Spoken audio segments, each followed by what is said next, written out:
വർണ്ണാഭമായ പുതിയ കുറേ ഫ്ലേവേഴ്സ് അവർ ഇൻട്രൊഡ്യൂസ് ചെയ്തിട്ടുണ്ട്. എറണാകുളത്ത് എത്തുമ്പോഴൊക്കെ ഇവിടെ വന്ന് കഴിക്കാനുള്ള ഒരു ക്രേവിംഗ് ഉണ്ടാവും. എന്താണ് അതിന് പിന്നിലെ മാജിക് എന്ന് അറിയത്തില്ല. ഒന്നുകിൽ ഡെയിലി ഫ്രഷ് ക്രീമാണെന്നുള്ളൊരു കോൺഫിഡൻസ് ഉണ്ടാവാം, അതുമല്ലെങ്കിൽ ഇറ്റാലിയൻ ജലാറ്റോയുടെ ഒരു സോഫ്റ്റ് മാജിക് ആയിരിക്കാം. എന്തായാലും ഞാൻ ഈ കഴിക്കുന്നത് ഏത് ഫ്ലേവറാണെന്ന് നിങ്ങൾക്കൊന്ന് ഗസ് ചെയ്യാൻ കഴിയുമോ?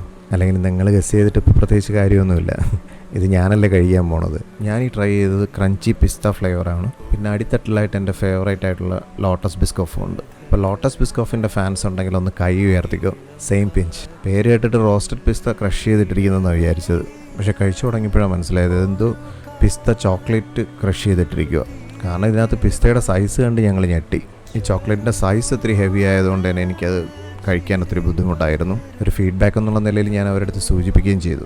ശരിക്കും ആ ലോട്ടസ് ബിസ്കോഫ് ഐസ്ക്രീമിനെയും കൂടെ സ്പോയിൽ ചെയ്യുന്ന രീതിയിലായിപ്പോയത്. എന്തായാലും ഈ കിട്ടിയ പണി നിങ്ങൾക്കും കിട്ടാതിരിക്കാൻ വേണ്ടി ഒന്ന് ഷെയർ ചെയ്തു എന്ന് മാത്രം. ഐസ്ക്രീമൊക്കെ വേറെ ലെവൽ തന്നെയാണ്, പക്ഷേ ഈ കോംബോ എന്തോ എനിക്ക് വർക്കായില്ല.